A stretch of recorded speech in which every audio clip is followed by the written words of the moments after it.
Have a nice night. Hello, everyone. Welcome back to another Cosmic Circus review. My name is Vin. With me, as always, is John. Today, we're talking about Hello. Sinners. I'm really excited to talk about this movie. It's Ryan Coogler's first original movie ever, because he did Fruitvale Station, based on true events. He did Creed, based on Rocky. He did Black Panther, Black Panther. So this is the first time, truly, like an original Ryan Coogler movie. Just a couple things about the credits. This was, of course, written and directed by Ryan Coogler, starring Michael B. Jordan, Hailee Steinfeld, Miles Keaton, and his first role ever, Jack O'Connell, Wunmi Masaku. Really good cast. We also have Delroy Lindo and Saul Williams, who were supposed to be in Blade, and they left Blade, and Ryan Coogler snatched them and brought them over to his own fake version of Blade. So those are two funny gets. Cinematography by Autumn Gerald Archipel. He always worked with Autumn. She's fantastic. Music, of course, by Ludwig Göransson. We love him. He's great. John, take it away. I want to point out about Autumn. This is the first woman cinematographer to ever use IMAX. No way. Really? Yes. Yeah. Why did it take so long? I don't know, because she's the first one. So heck yeah, congratulations. Yeah. All right, John, let's go ahead. What'd you think of the movie? Oh my gosh, dude. So I saw this almost a week ago. So my reaction is gonna be a little more muddled than yours, I'm sure. I'm also kicking myself because I left before the mid credits. I know what happens now. I know what happens. But like a I 5-minute didn't. scene. Oh no. It wraps everything up. It wraps everything up in a bow, and it's beautiful. I agree. But like I did not know there was a mid credits, and I'm like, the movie's almost 2.5 hours long, and I was ready to get back home. Then I was blown away by Sinners. I called it a crowning achievement in horror, and I truly believe that it is, because it takes the way that I described it in the review that I wrote is that the Academy, they don't take horror very seriously. They don't. Mm-hmm. We get one every now and then, like the Substance that like will break through, or Get Out that will break through. But for the most part, the Academy doesn't really look at these movies like prestige entertainment. They just don't. And Sinners feels like an auteur director doing everything he can to make a prestige horror film. It is beautifully photographed, wonderfully acted. It is original. The characters are deep. The themes are deep. It's emotional. It's very emotional at times. It's got a lot to say about the 1930s, about racism and the spiritual stuff that goes on with that. Like about the way people try to survive by a prayer. You know what I'm saying? Like that's all they could depend on back then. Just a hope and a prayer. And I think it's remarkable. I think it's a remarkable film. Sorry. Right. So I saw this just yesterday with my friend Ezekiel, who's also a critic, and Yeah. we saw it you saw it in IMAX. We saw it in Dolby, and I don't know if there was something with the theater or the sound mixing, but sometimes we had trouble understanding what they were saying.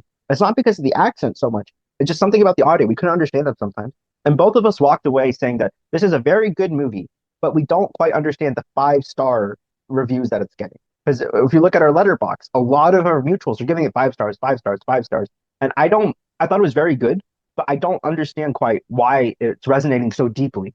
I thought the characters are very good. I really like the pacing, how it's so slow to develop the community before it rips everything to pieces. I really like the design of the vampires. I like how original it is. There's a music sequence where it's going through like the history of black music, and that was phenomenal. You know what I'm talking about, right? It's like the centerpiece of the whole movie. Yeah. Right?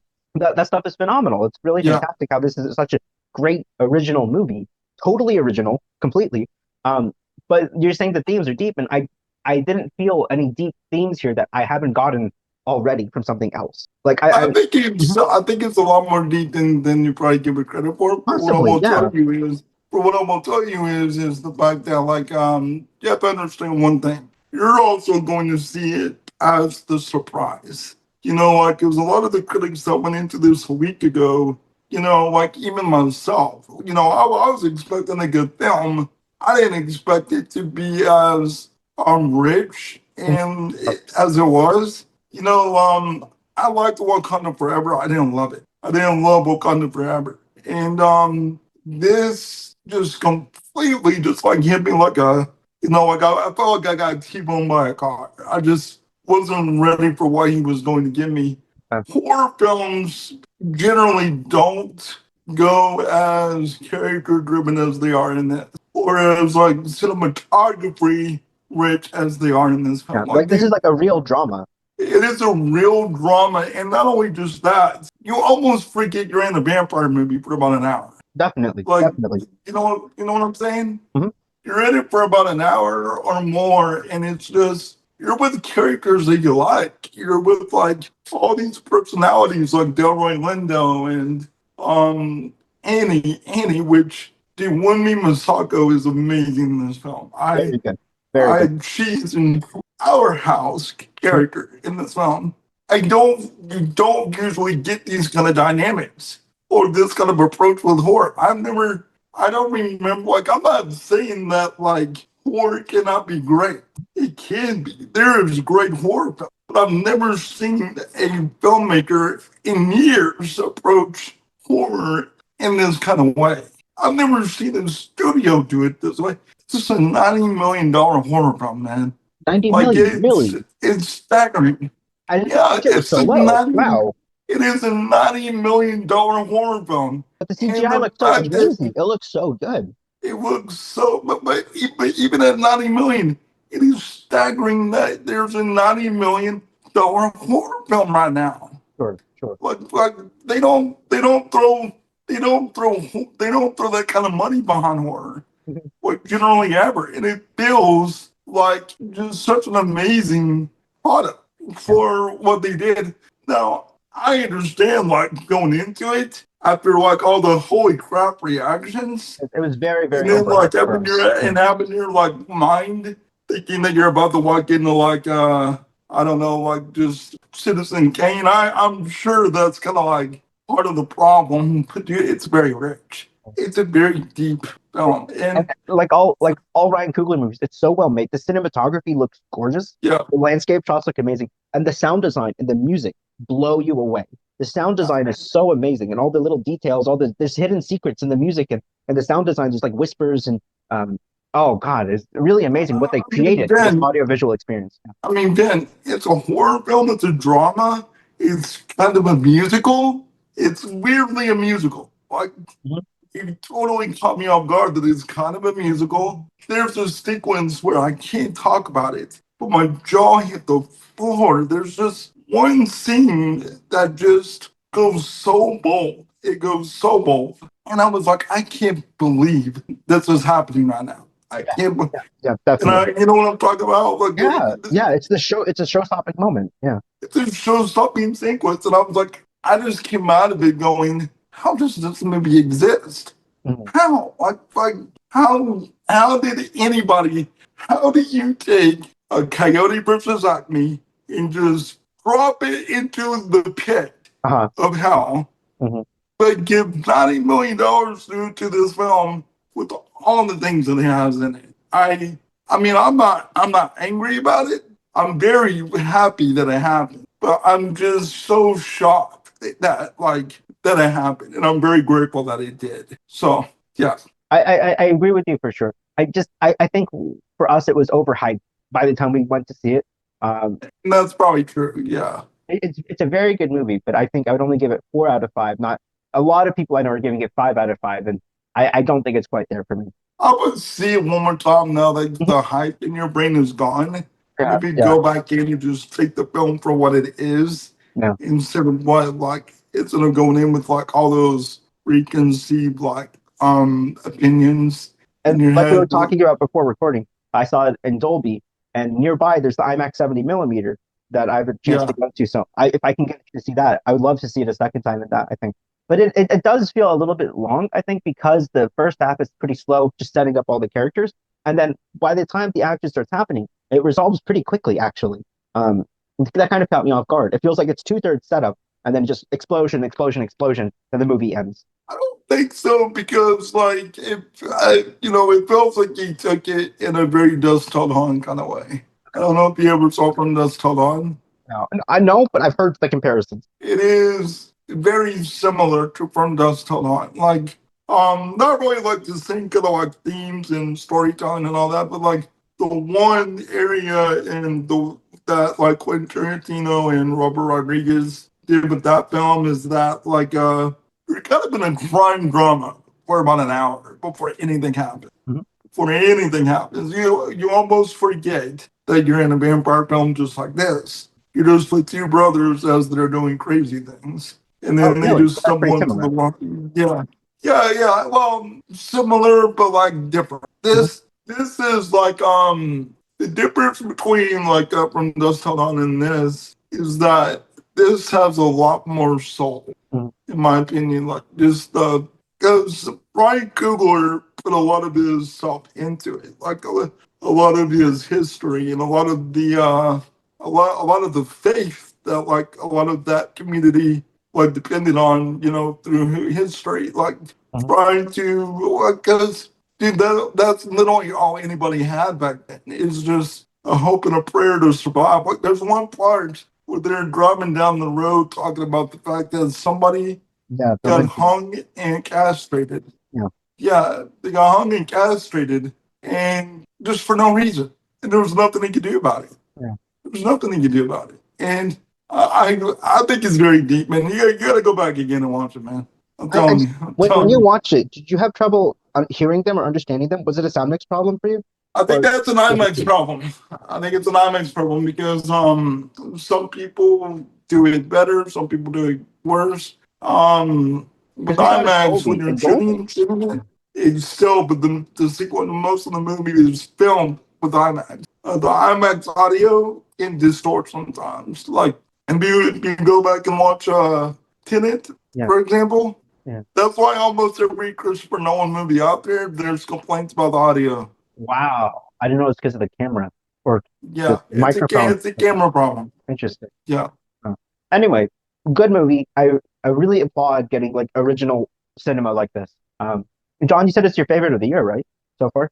at the moment, I think it is. Yeah, Didn't say that when about it's Warfare, and March. now this is one up to Warfare for you. Well, it's April. It's April too. I mean, dude, like whenever October and November and December comes around, it's just like it seems like Hollywood just floods the gates of film. So that could change At easily this point overnight. last year, we had Dune Part Two.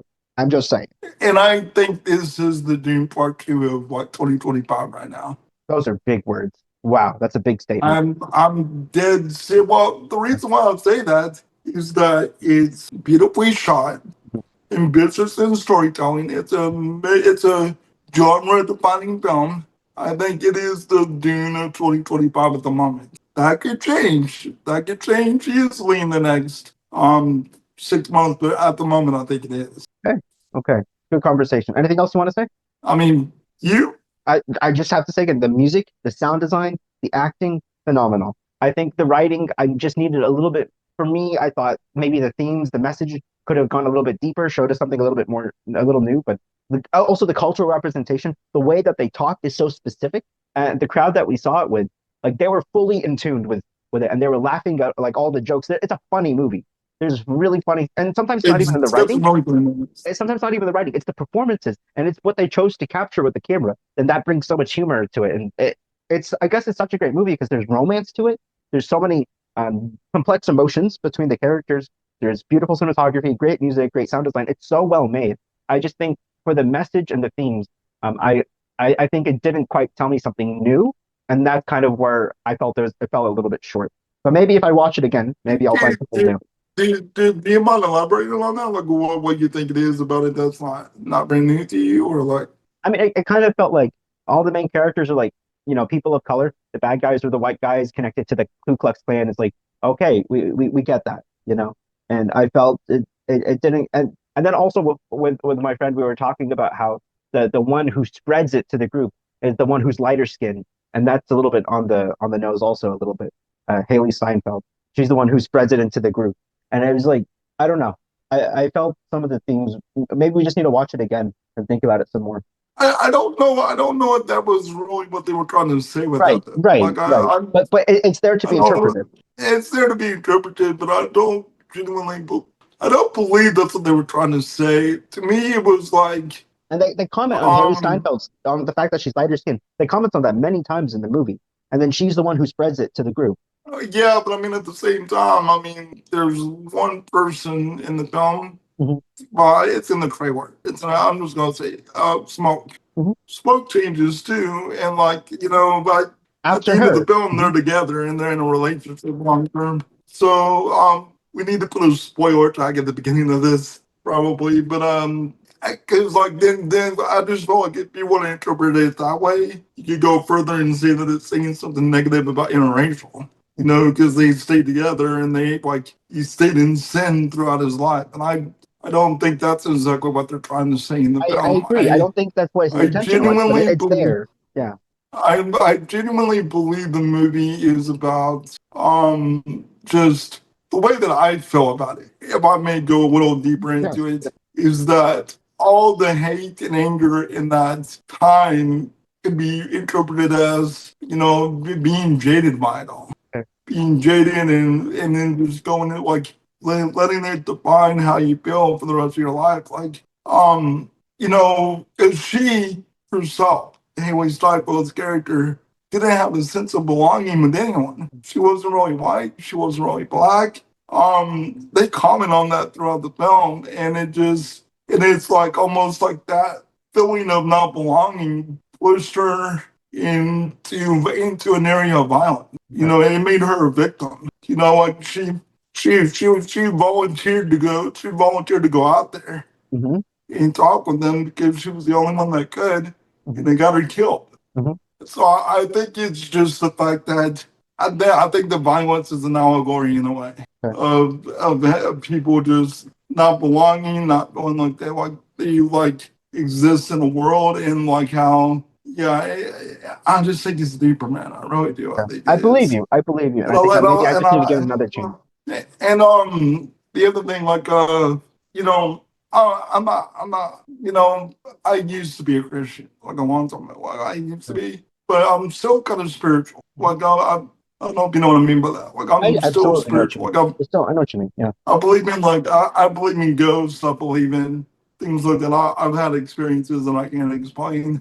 The spiritual discussions in this I think are pretty cool. Like the whole music as a pathway to accidentally bring things that you don't intend to bring. Like I thought that was a pretty interesting conversation as well. Like I don't know if I agree with it, but No, but I just thought it's it the was an premise. It's interesting, presented in the movie. Yeah.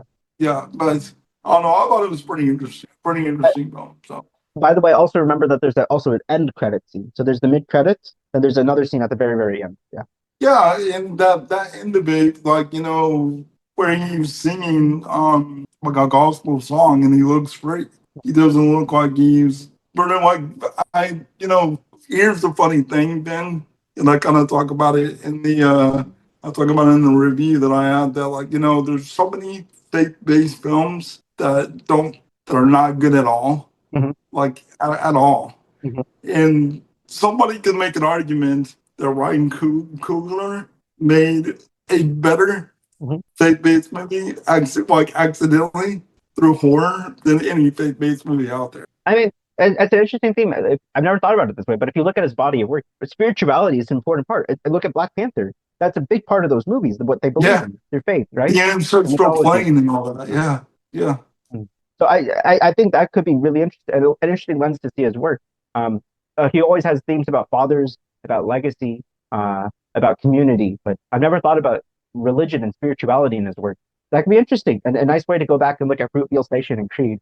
Um, after this, Well, I the other think. Mhm. thing. Mhm.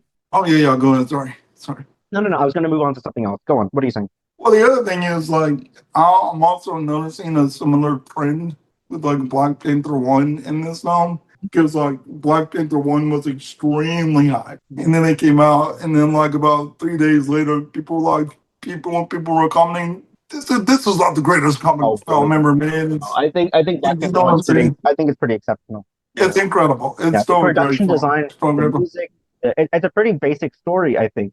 And Chadwick's performance is good, but it's just the world is so magical in that movie. I think you have to love it. I think I got third act problems with it, like some of the third act, absolutely but CGI gets sloppy. I still think it's great. Anyway, that's my thoughts. Anyway, what I wanted to say, so next for Coogler, he was announced for X-Files. Did you see that? No, Yeah, let me double check the what he's doing exactly, Coogler. but Um, that's great though. You'd be great for it. he's let me read it. This is from Variety. Blah, blah, blah, blah, blah, blah, blah, blah, blah, blah, blah, blah, blah, blah. Okay, it's immediately next on his slate. Some of those episodes, if we do our jobs right, will be really effing scary. Um, he's been working on this since 2023, but I don't know if he's producing or directing or what. But it seems like he's in charge of it, so that'll be really cool. X Files reboot, fresh start. I don't know what that means Nice. for Black Panther 3. I don't know what that means for his next original movie, but it'll be interesting to see him kind of go this new Jordan Peele route, and we see this whole new side of Ryan Coogler. I'm happy for him that he's exploring things outside of Black Panther. Yeah. Anyway, yeah, that's all I got, man. That's all I Nice, got. nice, good. All right, guys. So thanks everyone for listening. Please let us know in the comments what you thought about Sinners. If you loved it like John, if you loved it but you're a little bit skeptical like me, maybe. I really enjoyed it still, but I just don't. I feel for me going in, it was a little overhyped. I saw so many 5 out of 5s, and I think it's good, but like I don't know. I don't know about that. So be sure to like, subscribe, leave a comment below. Please remember to support us on Patreon. I'm Ben. You can find me on Blue Sky. I've been Writes Words. I'm John, and you can follow me at John Movie Watch on Blue Sky. Be sure to follow the CosmicCircus.com on Blue Sky and at My Cosmic Circus. You can find more reviews, articles, editorials, and opinions like the ones you just watched. Thanks, everyone. See you next time. Bye. And special thanks to our Patreon supporters. If you'd like to see even more videos and extended content, please subscribe at the link in the description. Thank you.